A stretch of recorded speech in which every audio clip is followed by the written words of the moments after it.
Assalamualaikum warahmatullahi wabarakatuh. Alhamdulillahi rabbil alamin. Wabihi nasta'in ala umurid dunya waddin. Wassalatu wassalamu ala asrafil anbiya'i wal mursalin. Wa ala alihi wa ashabihi wa man tabi'ahu ila yaumiddin. Amma ba'du, para pemirsa dimanapun anda berada, Alhamdulillah senang sekali rasanya saya Stoma bin Abi Nasr bisa hadir kembali menemani anda semuanya dalam program kita tercinta Sekolah Fikih. Dan sekarang kita berada di level 1 dengan mata kuliah Fikih Salat 1. Fikih Salat 1 saat ini sudah sampai di episode ke-6 dengan materi di episode ke-6 ini tentang rukun-rukun salat. Masih bersama dosen dan narasumber kita yang sudah hadir di kelas dan juga studio kita, yaitu Ustaz Ahmad Zarkasi LC. Kita sapa beliau. Assalamualaikum Ustaz. Assalamualaikum warahmatullahi wabarakatuh. Alhamdulillah kita sudah sampai di episode ke-6 Ustaz. Tinggal 3 episode lagi maka mata kuliah di level 1 ini untuk fikih salah satu sudah tuntas gitu ya. Nanti dilanjutkan lagi di level kedua. Nah, tentang rukun-rukun salat ini yang perlu sekali pertama kita ketahui tentu saja adalah tentang pengertiannya. Ya. Baik dari sisi bahasa maupun dari sisi istilah. Jadi pengertian dari rukun itu apa, Ustaz? Ya, bismillahirrahmanirrahim. Pemirsa sekolah fikih yang dirahmati Allah Subhanahu wa taala, rukun salat secara bahasa, rukun itu berarti sisi atau juga bisa diartikan sebagai tiang. Tiang. Beberapa ulama dan ahli bahasa mengatakan bahwa rukun secara bahasa itu artinya al-janibul aqwa wal amrul azim. Ia adalah sisi yang paling kuat dan perkara atau sesuatu yang besar. Sesuatu yang besar. Ya, dikatakan sebagai sisi yang paling kuat karena rukun itu menopang hal-hal lain yang membuat yang lainnya berdiri. Artinya rukun itu memang sesuatu yang secara bahasa sesuatu yang asas yang menjadikan yang lain bisa berdiri karena ada rukun itu tersebut. Penopangnya gitu ya, penopang. Tiangnya. Itu secara bahasa. Sedangkan secara istilah dalam istilah fikih, rukun itu disebut dengan istilah ma la wujuda lidzalika syai'i illa bihi. Maksudnya adalah sesuatu itu tidak ada atau tidak dinyatakan ada kecuali ada rukun itu sendiri. Jadi rukun itu menentukan ada atau tidaknya pekerjaan tersebut. Berarti kalau kita tarik definisi secara istilah ini ke dalam sholat, bahwa rukun sholat itu sesuatu yang sholat itu tidak dikatakan ada atau tidak ada sholat kecuali ada hal-hal yang menjadi rukun ini. Maksudnya tidak ada adalah sholat. Tidak ada sahnya sholat. Tidak sah sholat kecuali ada rukun-rukun ini terlaksana. Itu secara istilah. Itu secara artinya, istilah. Kalau rukun-rukun ini sudah terpenuhi, sholat sah. Sholatnya sah. Ya, dalam perkara sholat kita tahu bahwa gerakan dan ucapan sholat itu banyak. Ya, gerakan dan ucapan sholat itu banyak, dari mulai takbir, berdiri, membaca Al-Fatihah, surat, kemudian terus sampai dengan sujud, salam, i'tidal sampai dengan salam, itu sangat banyak. Tapi dari sekian banyak gerakan sholat itu sendiri, ada yang hukumnya sebagai rukun, tapi ada juga yang hukumnya bukan rukun. Artinya yang bukan rukun itu kalau tidak terlaksana, kalaupun tidak berpengaruh terhadap sahnya sholat, keabsahan sholat. Jadi yang membuat sholatnya sah atau tidak sah itu rukun. Itu. Jadi ini pembahasan yang sangat penting sekali tentang rukun. Rukunnya ada, sholatnya sah. Salah satu rukun tidak ada, maka sholatnya tidak sah. Nah, kalau demikian masing-masing madhab saya kira sepakat bahwa rukun itu harus dilaksanakan ketika sholat. Ya, semua sepakat bahwa rukun itu sesuatu yang harus dan tidak boleh tidak. Harus ada ketika sholat. Semua itu sepakat. Titik kesepakatannya. Lalu ada apa? Ada perbedaan di antara madhab-madhab itu tentang rukun ini. Ulama madhab menyepakati bahwa rukun itu sesuatu yang tidak boleh ditinggal dan harus dikerjakan untuk bisa sholat itu dikatakan sah. Tapi pada prakteknya mereka berbeda tentang poin-poin rukun itu sendiri. Jadi rukun sholat menurut mazhab Imam Abu Hanifah jumlahnya berbeda dengan rukun sholat yang ada dalam mazhab Imam Malik atau juga Imam Syafi'i dan juga mazhabnya Imam Ahmad bin Hanbal. Jadi mereka sepakat rukun itu sesuatu yang tidak boleh ditinggal, tapi penjabaran rukun itu sendiri, artinya takbir, kemudian Al-Fatihah dan seterusnya, mereka berbeda, jumlahnya berbeda. Ya, kita temui dalam mazhab Imam Abu Hanifah jumlah rukun itu hanya ada 6. 6 dalam mazhab Hanifah. Dalam mazhab Imam Abu Hanifah rukun itu hanya 6, yaitu takbiratul ihram, kemudian membaca surat, apapun itu, intinya surat, ayat atau surat dalam Al-Quran. Tidak harus Al-Fatihah. Tidak harus Al-Fatihah. Kemudian ruku, i'tidal, sujud, dan membaca tasyahud akhir.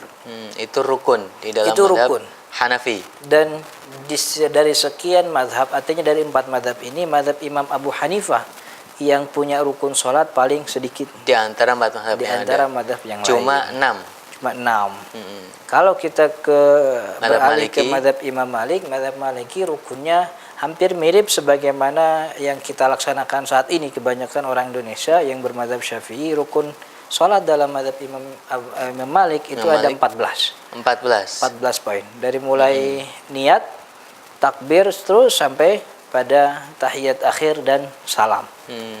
Imam Syafi'i, dalam mazhab Imam Syafi'i rukun sholat itu ada 13. Tapi dalam beberapa literasi dikatakan 14.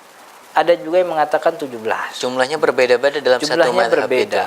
Jumlahnya berbeda-beda, tapi pada intinya semua punya kesamaan.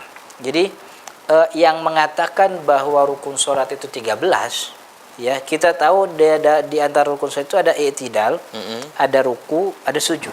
Betul. Di setiap rukun itu yang tadi kita sebutkan itu membutuhkan tumanina, yaitu diam sejenak. Nah, yang mengatakan rukun sholat itu 13, tumanina tidak diberikan nomor 1. Artinya dia dimasukkan dalam ruku itu sendiri. Tidak dihitung terpisah. Ya, gitu jadi poinnya itu ruku dan tumanina. Jadi satu. Maka ketika dihitung menjadi 13. Nah, yang mengatakan 14, tumanina dipisahkan. Prakteknya memang dikumpulkan dengan ruku, tapi ketika membahas rukun dia punya sholat, nomor tersendiri. Dia punya nomor sendiri. Maka menjadi ditambah 1 tumakninahnya. Iya. Nah, yang 17 mengatakan juga sama sejatinya. Hanya saja ruku kemudian tambah tumakninah. Ruku dan tumakninah 2 nomor yang berbeda. Sujud kemudian tambah tumakninah lagi. Jadi jumlahnya 17. Jumlahnya menjadi 17. Itu dalam mazhab Imam Syafi'i. Sedangkan dalam mazhab Imam Ahmad bin Hanbal jumlahnya mirip seperti mazhab Imam Syafi'i. Berapa itu, Ustaz? Yaitu 13. Hanya saja beliau mengurangi 1 poin, yaitu beliau tidak menganggap bahwa niat itu sebagai rukun. Oh, niat bukan rukun. Jadi dalam mazhab Hambali. Rukun pertama itu takbiratul ihram. Bukan niat, berbeda dengan mazhab Imam Syafi'i. Gitu. Jadi itu rukun dalam masing-masing madhab. Ya. Tapi mereka semua sepakat bahwa rukun adalah hal yang memang wajib dilaksanakan di dalam sholat. Tidak boleh tidak. Kalau tidak ada rukun, tidak sah sholatnya. Tetapi mereka punya perbedaan tentang jumlah masing-masing rukunnya. Kalau Hanafi ada 6, Maliki tadi ada 14, Syafi'i tadi ada 13, 14, 17. Sedangkan Hambali ada 13. Ya, pemirsa, itulah tadi tentang rukun di masing-masing madhab, dan definisinya juga sudah dijelaskan di awal. Lalu bagaimana secara mendetail masing-masing rukun ini, perbedaannya di masing-masing madhab? Kita akan menyimak jawabannya nanti di segmen selanjutnya. Jangan kemana-mana, tetap bersama Sekolah Fikih.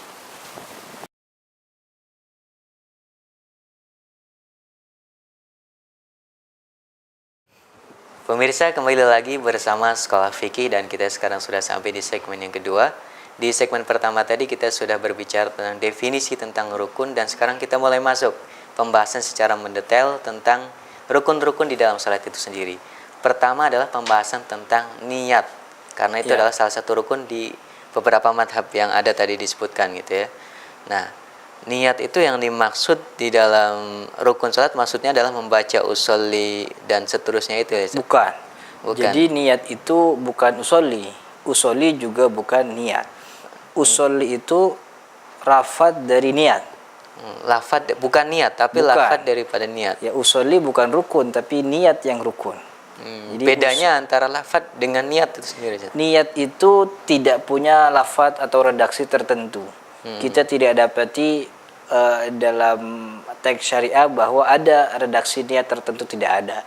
Tapi memang beberapa ulama mengajarkan. Tapi bukan niat, itu lafadz niatnya. Itu lafadz niatnya. Itu lafadz niat dan itu bukan rukun. Sedangkan Artinya, niat sendiri itu niat yang itu mana itu Ustaz? Sebenarnya niat itu memang beberapa ulama punya definisi berbeda tapi hampir mirip-mirip, yaitu azam. Niat keinginan, azam dalam hati untuk mengerjakan sesuatu. Salat. Tapi yang berbeda itu kalau kita lihat dalam mazhab Imam Syafi'i. Beliau Dibanding dengan mazhab yang lain dengan gitu ya? mazhab yang lain, Imam Syafi'i punya definisi bahwa niat itu qasdu syai'i muqtarinan bi fi'lihi. Qasdu syai' muqtarinan bi fi'lihi. Muqtarinan bil fi'lihi. Jadi menyengaja untuk mengerjakan sesuatu muqtarinan bi fi'lihi, sepanjang pekerjaan itu. Jadi niat itu ada di sepanjang pekerjaan sholat itu, dari mulai takbir sampai salam. Kalau di tengah-tengah niatnya berubah atau berbeda, sholatnya menjadi tidak sah. Karena itu bagian daripada rukun. Bagian dari rukun dan dia terus bersambung terus sampai akhir sholat begitu. Tapi hukum membaca usolli itu sendiri ya, kalau itu bukan niat bagaimana itu? Iya, lafadz niat yang sering kita dengar usolli, fardo, zuhri dan semacamnya itu bukan niat, tapi memang itu lafadz niat yang ulama sendiri dalam hal ini banyak berbeda pendapat. Memang yang masyhur di kalangan kita yaitu mazhab Imam Syafi'i, melafadzkan niat itu sesuatu yang disunahkan. Bahkan dianjurkan gitu. Beberapa ulama mengatakan lafadz niat itu dianjurkan untuk membantu hati. Jadi lisan menuntun hati agar bisa melantunkan niat dengan baik. Kalau dalam mazhab yang lain seperti mazhab Imam Ahmad bin Hanbal dan juga mazhab Imam Abu Hanifah, melafadzkan niat justru sesuatu yang dimakruhkan. Artinya menjadi sesuatu yang tidak baik dan akan jauh lebih baik kalau lafadz niat tidak diucapkan. Tidak perlu dilafadzkan. Sedangkan dalam mazhab Imam Malik itu sesuatu yang boleh-boleh saja. Tapi pada intinya memang ada beberapa orang yang punya keraguan-raguan dan was-was. Artinya ingin sholat tapi kok rasanya belum niat. Maka beberapa ulama bagi orang yang seperti ini untuk menancapkan hatinya, artinya agar hilang keraguan-raguannya, melafadzkannya jauh lebih dianjurkan dibandingkan hanya mengandalkan hati untuk membantu agar dia menjadi lebih yakin bahwa dia sudah berniat dalam sholat. Tapi intinya adalah yang menjadi rukun itu niatnya. Yang menjadi rukun niat. Bukan melafadzkan niat. Dan niat tempatnya di dalam hati. Bukan di dalam lisan. Bukan di lisan. Yang di lisan itu melafadzkan niatnya. Itu rukun yang pertama, niat. Rukun yang kedua apa, Ustaz? Rukun yang kedua tentu takbiratul ihram.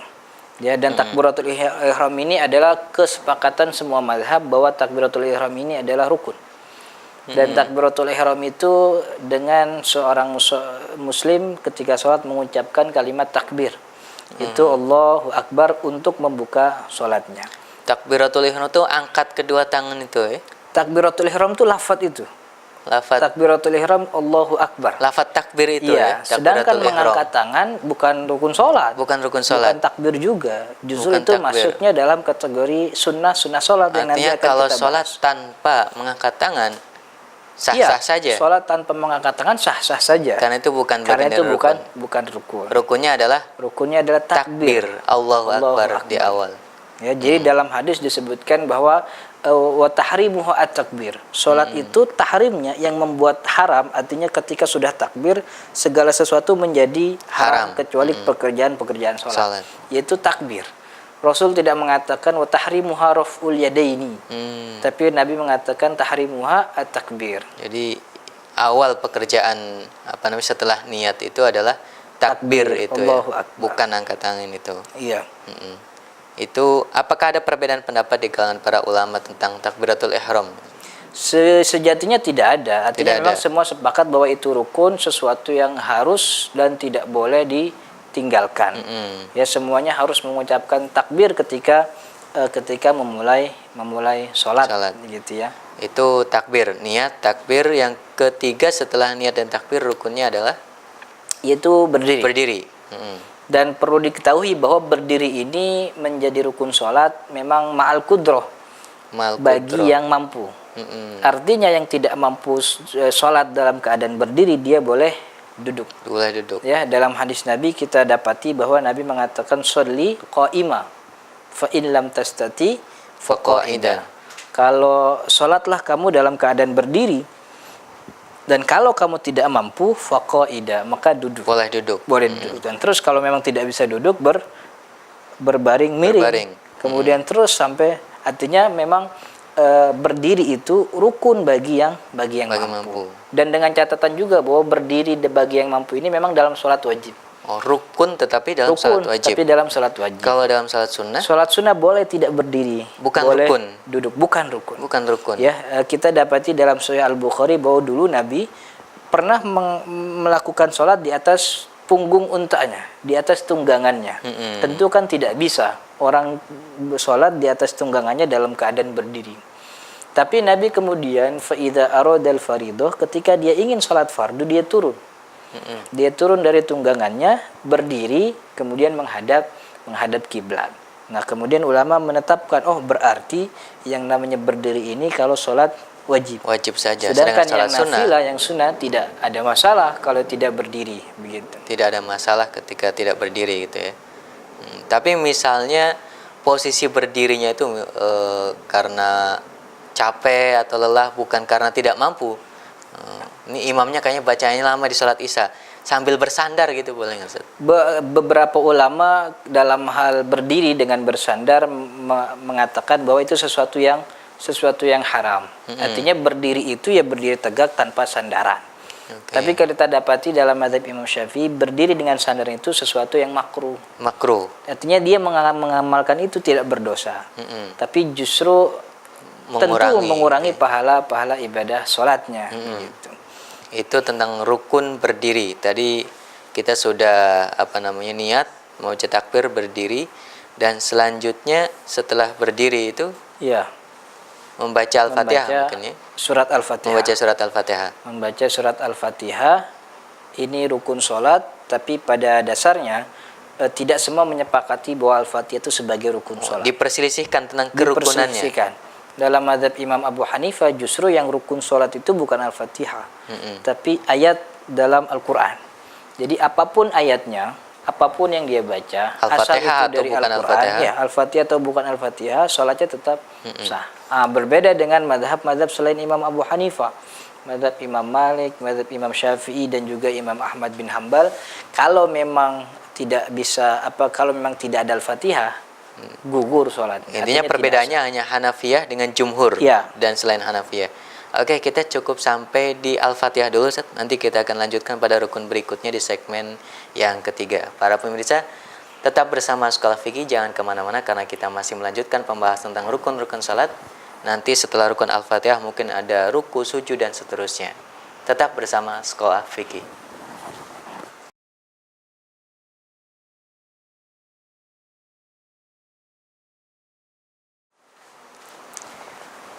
Pemirsa, kembali lagi bersama Sekolah Fikih, dan kita sekarang sudah berada di segmen yang ketiga. Masih terkait dengan rukun-rukun sholat. Yang tadi sudah sampai pada membaca Al-Fatihah itu ternyata menjadi rukun. Tetapi rukun dalam pandangan Jumhur, ya. Sebab dalam pandangan Hanafiyah ternyata itu bukan rukun. Artinya kalau tidak dibaca, sholat tetap sah, gitu maksudnya. Ya. Nah, ini menjadi pertanyaan ini. Hanafiyah kira-kira bagaimana argumentasinya, padahal Rasul SAW sudah mengatakan bahwa sholat itu tidak sah, la sholata liman lam yaqra bi Fatihatil Kitab itu.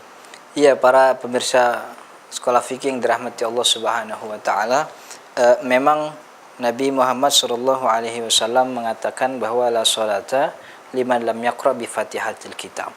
tidak ada sholat bagi orang yang tidak membaca surat Al-Fatihah. Tidak ada sholat. Ya. Tapi sebelum itu Imam Abu Hanifah mengatakan bahwa Al-Fatihah bukan rukun karena merujuk kepada hadis Nabi yang ketika itu Nabi mengajari langsung sholat.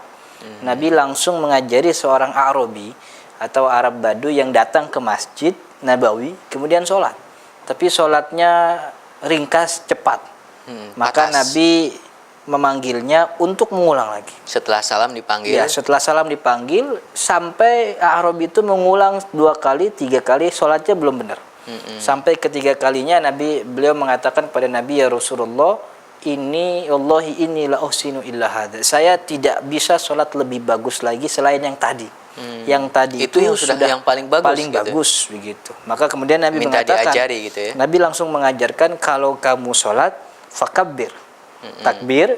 Setelah takbir Nabi mengatakan faqra ma tayassara minal Quran. Artinya setelah takbir baca bacalah. apa yang mudah dari Al-Quran. Bukan perintah Bukan membaca Al-Fatihah. Al-Fatihah, tapi apapun Ini dari Al-Quran. Nabi yang langsung mengajarkan. Nabi langsung mengajari orang tersebut dan Nabi tidak mengatakan baca Al-Fatihah, tidak. Tapi Nabi mengatakan baca saja apa yang mudah dari Al-Quran. Ini dalilnya Imam Dalilnya Abu mazhab Hanifah, Imam Abu mazhab Hanifah. Hanafiyah. Lalu apakah mereka mazhab kalangan Hanafiyah ini tidak mengerti hadis tadi itu, Ustaz? La Iya. sholata liman lam yaqra Fatihatul kitab. Tidak mungkin tidak mengerti.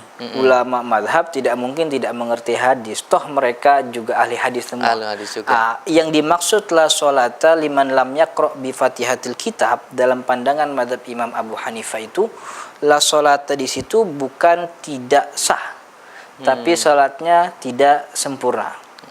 Jadi la itu kan la nafiyah. Yeah. Nafiyah itu ada nafiyus sihah dengan nafiyul kamal. Maksudnya? Yang maksud nafiyus sihah itu peniadaan kesahan, peniadaan keabsahan. Tidak sah. Tidak gitu sah. Ya? Ada nafyul kamal, peniadaan kesempurnaan. Tidak sempurna. Nah, bagi mazhab Imam Abu Hanifah, hadis ini la sholat itu artinya bukan tidak ada sholat yang sah, tapi tidak ada sholat yang sempurna. Jadi la di sini itu maksudnya bukan tidak sah, tetapi tidak sempurna. Itu dalam pandangan Mazhab Hanafiyah. Imam Abu Hanifah tidak sempurna, tapi sholatnya tetap sah. Jadi gara-gara dua hadis ini berbeda pendapat antara jumhur dan Hanafiyah. Lalu manfaatnya apa dengan perbedaan pendapat? Ya, tentang manfaatnya memang mungkin bagi beberapa kerabat teman kita yang baru masuk Islam. Mereka sulit untuk menghafal atau memang belum menghafal surat Al-Fatihah, maka baginya ya bisa saja sholat tanpa membaca Al-Fatihah. Yang penting dia mungkin bisa baca ayat-ayat Al-Quran gitu ya. Ayat-ayat yang memang dia hafal, pendek, yang mudah gampang. baginya. Itu kan menjadi solusi. Betul. Ya, menjadi solusi bagi dia. Kalau memang dia nggak hafal, ya udah baca yang pendek-pendek aja. Baca yang pendek. Kalau memang nggak hafal satupun, kalau memang tidak hafal satupun, solusinya ya dia sholat tepat waktu di masjid berjamaah. Ataupun tidak ada masalah tidak tepat waktu. Yang penting berjamaah, ada imamnya dan dia menjadi makmum. Dia jadi makmum. Artinya kalau jadi makmum, Al-Fatihah nggak wajib gitu. Nah, ini yang akan kita bahas, bahwa memang membaca surat Al-Fatihah bagi makmum bukan pendapat yang disepakati. Artinya ulama berbeda pendapat tentang apakah seorang makmum itu membaca Al-Fatihah atau tidak. Tapi pada intinya bahwa membaca Al-Fatihah itu ketika menjadi makmum, ada yang mengatakan tetap wajib seperti mazhab Imam Syafi'i. Ada yang mengatakan tidak wajib kecuali pada sholat-sholat sirriyah, zuhur dan asar. Nah, yang tadi kita maksud bahwa ini juga menjadi solusi bagi si orang yang baru masuk Islam atau orang yang tidak hafal, tidak mengerti, dan karena memang tidak jauh dari lingkungan Islam, dia mengambil pendapat yang memang memudahkan dia untuk sholat. Betul. Artinya dia menjadi makmum saja dan tidak usah membaca surat Al-Fatihah. Tentu ini dengan syarat dia tetap harus belajar. Tidak asal karena ada keringanan dia mengambil. tidak belajar gitu ya. Jadi kalau dipetakan pendapat para ulama tentang membaca Al-Fatihah bagi seorang makmum itu kira-kira ada berapa pendapat itu? Ya, pertama dibedakan dulu sholatnya. Apakah ini pendapat mazhab Imam Malik dan juga Imam Ahmad bin Hambal yang membedakan antara sholat jahriyah dengan sholat sirriyah. Jahriyah itu sholat yang imam mengeraskan bacaannya, sirriyah tidak.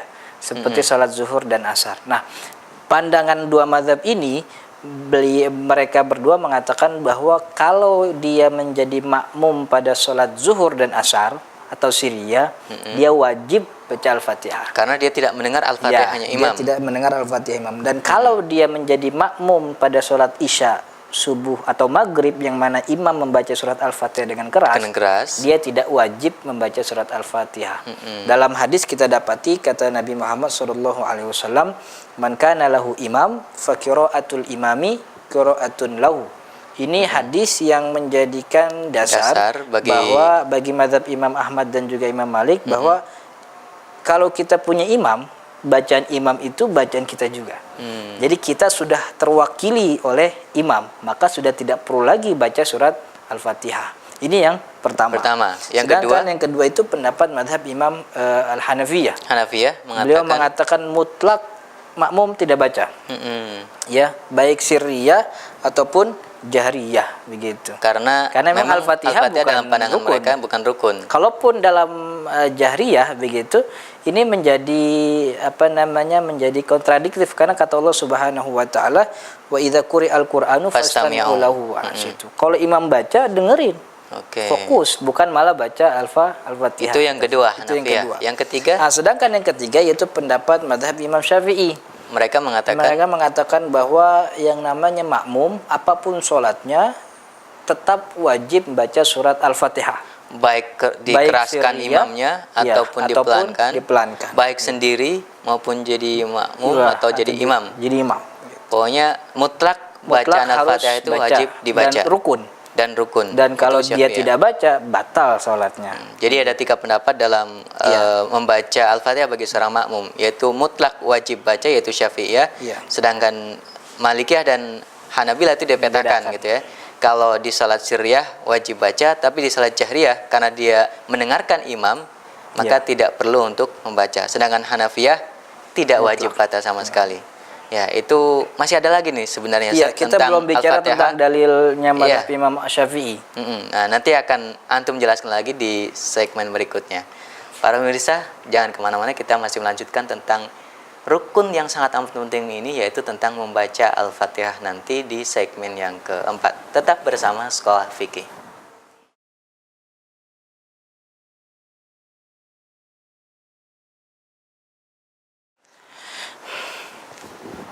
Kembali lagi pemirsa bersama Sekolah Fikih, dan sekarang kita sampai di segmen yang keempat. Masih melanjutkan tentang rukun yang sangat amat penting di dalam sholat, yaitu membaca Al-Fatihah. Secara umum tadi ada 3 pendapat tentang membaca Al-Fatihah bagi seorang makmum, yaitu yang pertama dari kalangan Hanabilah dan juga Malikiyah. Mereka mengatakan wajib bagi seorang makmum untuk membaca Al-Fatihah ketika imamnya membaca secara sir, misalnya sholat duhur dan asar. Tapi ketika imamnya membaca secara jahar, ternyata tidak wajib. Dalilnya tadi sudah dijelaskan ya, untuk ini. Sedangkan yang kedua Hanafiyah, mereka mengatakan ya Al-Fatihah tidak wajib, karena yang wajib itu membaca ayat Al-Quran, tidak harus Al-Fatihah. Dan yang ketiga adalah pendapat Syafi'iyah yang mengatakan bahwa Al-Fatihah itu wajib, baik sholat sir atau sholat jahar, bagi siapapun, makmum, imam atau orang yang sholat sendirian. Nah, dalilnya orang Syafi'iyah yang mengatakan demikian itu apa, Ustaz? Iya, para pemirsa fikih yang sekolah fikih yang dirahmati Allah, tadi kita terhenti pada pembahasan tentang membaca surat Al-Fatihah bagi makmum. Mazhab Imam Abu Hanifah menetapkan bahwa Al-Fatihah itu wajib dibaca bagi siapapun yang sholat. Bagi siapapun. Imam, makmum, atau juga sholat sendirian. Tidak ada bedanya. Selama dia sholat, maka dia wajib Al-Fatihah. Bagi makmum yang menjadi dalil tentu ayat atau hadis yang sudah kita baca di awal. Bahwa Nabi mengatakan la sholata liman lam yaqra bi fatihatil kitab. Ini dalil Syafi'iyah. Iya, tidak ada sholat bagi mereka yang tidak membaca Ummul Quran atau surat Al-Fatihah. Dalam hadis ini Nabi tidak membedakan mana imam, mana makmum, atau dia yang sholat sendirian.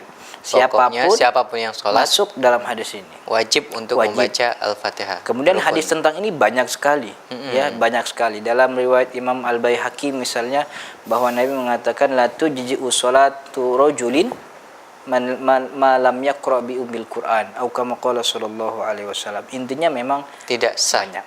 Ya, tidak sah. Nah, ketika tidak membaca Al-Fatihah. iya, memang ketika Nabi sedang membaca ketika Nabi sedang membaca surat dalam sholat menjadi imam, ini yang menjadi dasar dalil mazhab Imam Syafi'i bahwa dulu Nabi memang sempat melarang.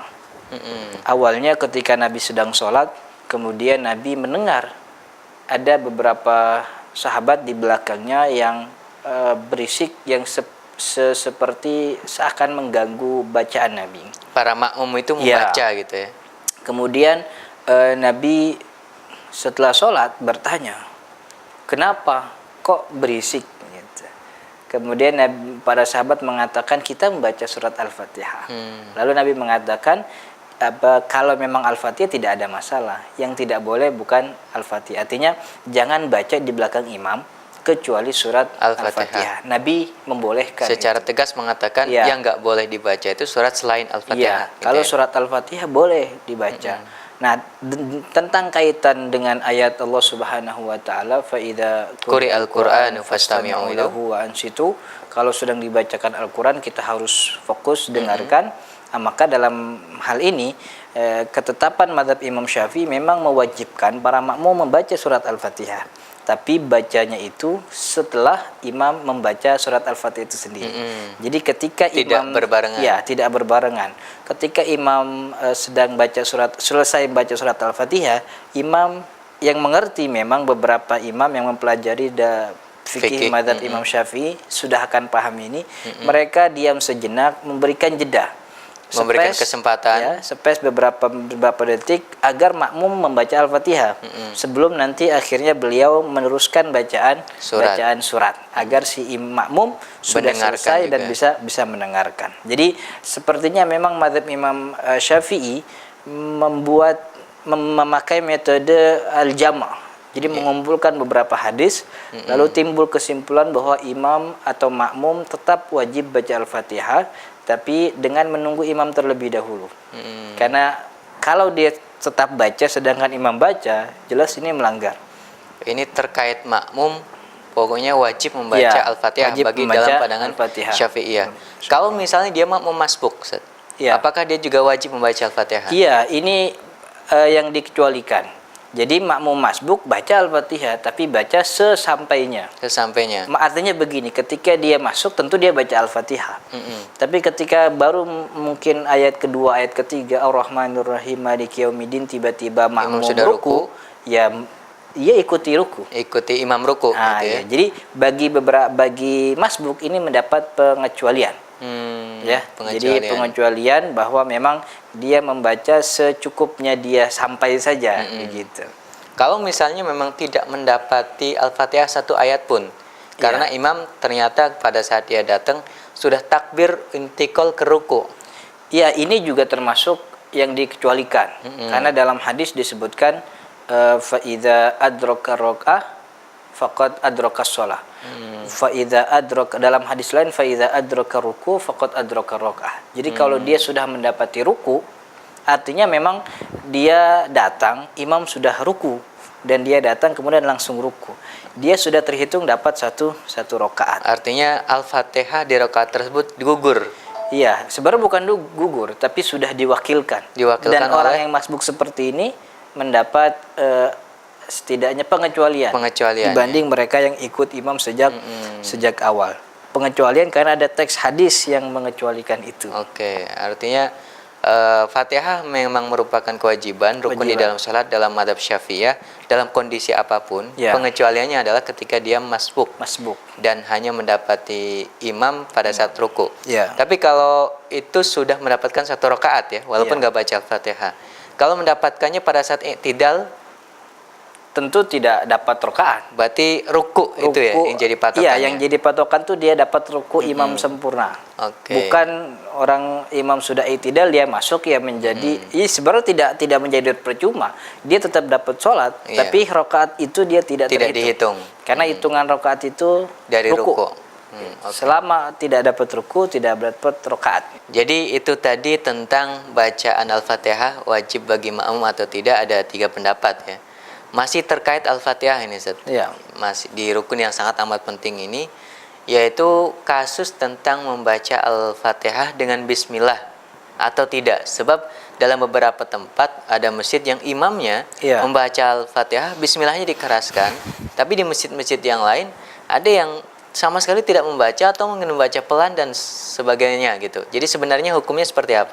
Iya, memang perkara bismillah ini telah diperselisihkan sejak dulu. Ada yang mengatakan bahwa bismillah itu memang bukan bagian dari Al-Fatihah. Bukan bagian dari Al-Fatihah. Seperti mazhab Imam Abu Hanifah dan juga Imam Malik. Dua mazhab ini mengatakan bismillah bukan bagian dari Al-Fatihah, maka ketika sholat tidak perlu dibaca. Langsung mulai dengan Alhamdulillahirabbil alamin. Tapi juga ada yang mengatakan bahwa bismillah itu bagian dari Al-Fatihah. Ini mazhabnya Imam Syafi'i dan Imam Ahmad bin Hanbal. Hanya saja dua mazhab ini berbeda. Artinya mereka berdua sepakat bismillah itu bagian dari Al-Fatihah. Tapi mazhab Imam Syafi'i mewajibkan bagi imam atau siapapun ketika membaca surat Al-Fatihah, bismillahnya juga dibaca dan dikeraskan. Karena begitu dalam riwayat Ad-Daruqutni bahwa Rasul sallallahu alaihi wasallam mengatakan idza qara'tumul Fatihah faqra'u bismillahirrahmanirrahim. Kalau baca surat Al-Fatihah, baca. Dan juga dalam beberapa riwayat dikatakan bahwa Sayyidina Ali bin Abi Thalib juga memulai sholatnya dengan mengucapkan bismillahirrahmanirrahim. Itu dia. Nah, ini mazhab Imam Syafi'i. Mazhab Imam Ahmad bin Hanbal mengatakan bahwa memang Al-Fatihah itu, bismillah itu bagian dari Al-Fatihah. Tapi ketika dia membaca surat Al-Fatihah dalam sholat, dia tidak perlu mengeraskan bacaannya. Dalilnya dari Hanabilah? Dibaca tapi tidak dikeraskan. Tidak dikeraskannya?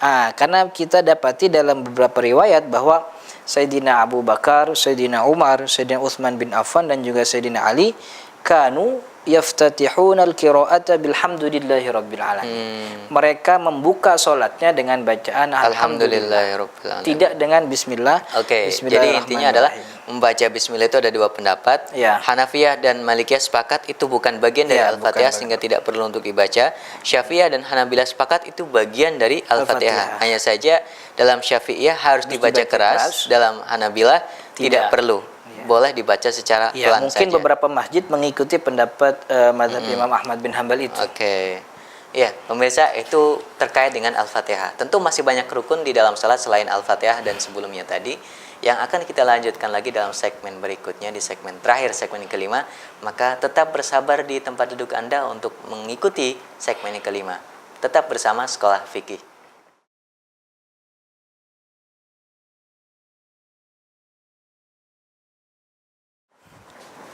Para pemirsa, kembali lagi di Sekolah Fikih dan akhirnya kita sampai juga di segmen yang terakhir, segmen yang kelima. Masih melanjutkan tentang rukun-rukun salat. Dan sekarang kita melanjutkan rukun setelah membaca Al-Fatihah itu apa? Setelah baca Al-Fatihah biasanya kan kita baca surat. Jadi rukun setelah Al-Fatihah itu baca surat ya? Rukun setelah baca Al-Fatihah itu bukan baca surat. Tapi para imam biasanya selalu baca surat itu. Membaca surat memang sunnahnya seperti itu. Tapi bukan rukun. Bukan rukun. Membaca surat setelah surat Al-Fatihah itu bukan rukun sholat yang kalau ditinggalkan sholatnya tidak bermasalah. Tapi tentu akan jauh lebih baik memang dibaca. Jadi kalau imam misalnya habis baca Al-Fatihah terus nggak baca surat langsung ruku, sah sholatnya? Sah sholatnya, tidak ada masalah. Tapi kan tentu itu meninggalkan sunnah. Meninggalkan sunnah dan masyarakat juga harus diberikan edukasi. Jangan sampai akhirnya ketika imam meninggalkan, masyarakat pun jadi marah-marah, kaget. Akhirnya menganggap bahwa sholatnya tidak sah. Berarti kalau membaca surat itu bukan rukun setelah membaca surat Al-Fatihah, rukun selanjutnya adalah ruku. Rukun selanjutnya setelah surat Al-Fatihah yaitu ruku. Nah ini dijelaskan dalam Al-Quran, disebutkan ya ayyuhalladzina amanu ruk'u wasjudu wa'budu rabbakum. Ini perintah rukunya ini perintah ruku dalam surat Al-Hajj ayat 77. Dan ini juga yang diajarkan oleh Nabi Muhammad SAW kepada Arab Baduy itu, orang Arabi yang sebelumnya kita sudah sebutkan di segmen sebelumnya, bahwa Nabi mengajarkan ketika selesai membaca ayat, Nabi memerintahkan Arab Baduy itu untuk ruku. Gitu. Kemudian ada tambahannya, hatta tatma'inna raki'ah. Ruku sampai ruku kamu itu tenang. Tenang. Dari sini kemudian ulama memasukkan yang namanya ruku itu harus ada tumak ninanya. Ketenangan itu. Ya, tenang, berdiam sejenak, artinya tidak terburu-buru.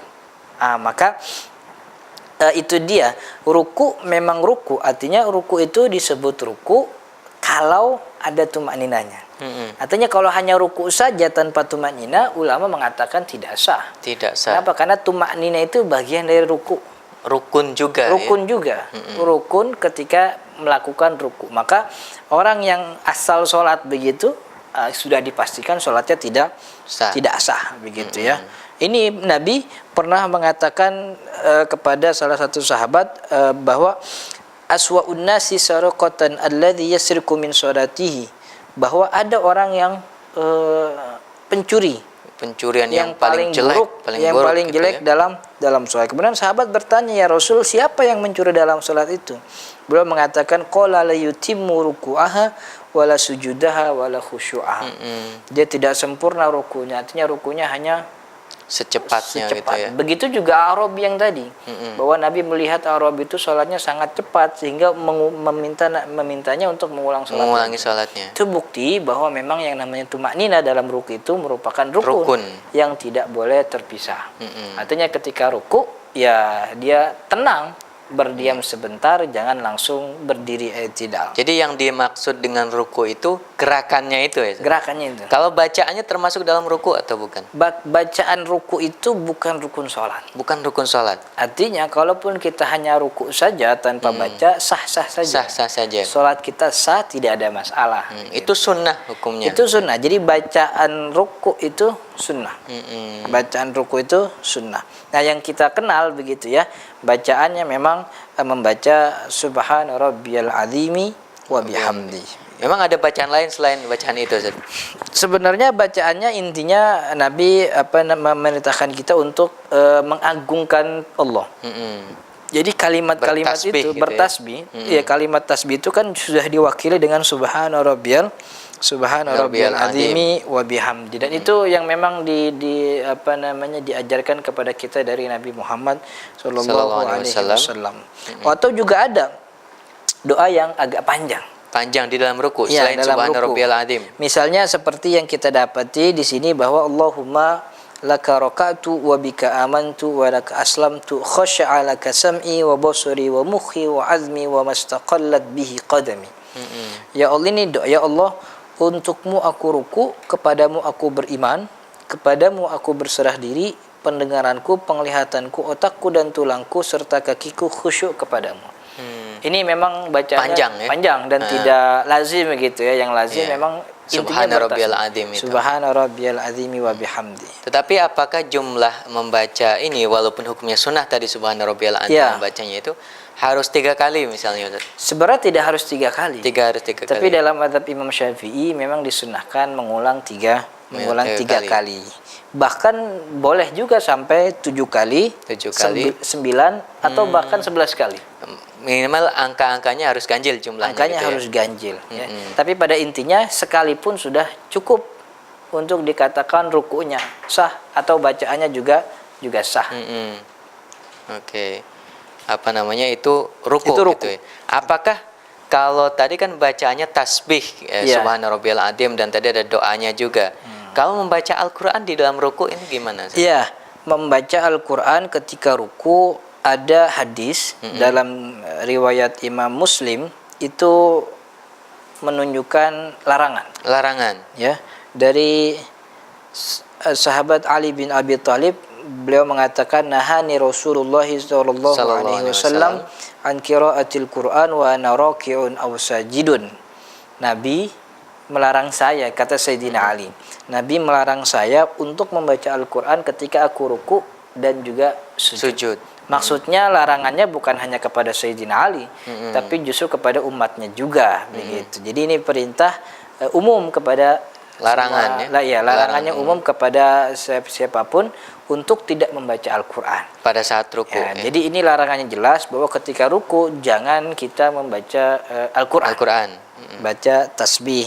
Tapi juga dibolehkan kita berdoa. Dibolehkan kita membaca Al-Qur'an tidak boleh. Tapi kalau berdoa pada saat ruku boleh. Boleh. Itu yang yang dibolehkan oleh oleh ulama. Oke. Itu ruku ya. Ya. Yang kemudian tadi di dalam rukun sholat ternyata batasan dianggap mendapatkan 1 rakaat itu di ruku itu Iya, ya Ustaz? itu di ruku. Ya, dalam hadis disebutkan man adrakar ruku faqad adrakar rakaah. Kalau sudah dapat ruku, maka sudah dapat 1 rakaat. Gitu. Jadi apa namanya, untuk kita dikatakan sebagai makmum, ya artinya dapat 1 rakaat imam, itu kita dengan syaratnya harus dapat 1 ruku. Sama seperti sholat Jumat misalnya. Iya. Ketika kita datang telat, imam sudah bangun di rakaat kedua, maka sebisa mungkin kita untuk bisa dapat rukuknya imam di rakaat kedua, agar nanti setelah beliau salam kita cukupkan dengan 1 rakaat lagi. Artinya kita terhitung salat Jumat. Iya. Tapi kalau kita datang dan imam sudah i'tidal atau sudah sujud di rakaat kedua, kita sudah nggak dapat rakaat. Jadi patokan di mana makmum mendapat 1 rakaat itu dia dapat rukunya imam. Dan dia mengikuti. Gitu. Artinya dia memang dapat ruku. rukunya. Gitu. Masih terkait ruku, Ustaz. Ya. Salat kan kewajiban bagi seorang muslim baik laki-laki maupun perempuan. Apakah teknis melaksanakan ruku di dalam salat itu antara laki-laki dan perempuan itu sama atau dibedakan? Iya, ulama membedakan beberapa gerakan dalam sholat antara laki-laki dan perempuan. Salah satunya adalah gerakan ruku ini. Yang kita tahu bahwa rukunya orang laki-laki normal seperti biasa. Tangannya tidak perlu seperti biasa lah. Tapi bagi perempuan itu memang kodratnya perempuan, fitrahnya itu memang harus tertutup. Maka ketika ruku pun tangannya tidak perlu dibuka terlalu lebar, tapi justru mengempit. Artinya gerakannya itu berbeda lah dengan laki-laki. Dia agak menutup tubuhnya ketika ruku, jadi jangan sampai tubuhnya itu terbuka terlalu lebar gitu. Ketika ruku. Gerakannya di dalam ruku itu kalau wanita sesuai fitrahnya gitu ya. Dia harus menutup diri di dalam rukunya, tidak merenggangkan, mendekatkan tubuh dengan tangannya gitu ya. Sedangkan wanita sedangkan laki-laki itu merenggangkan, melebarkan tangannya, normal. Ya, itu ruku, Ustaz. Nanti masih banyak rukun yang lain setelah ruku, ada i'tidal dan seterusnya.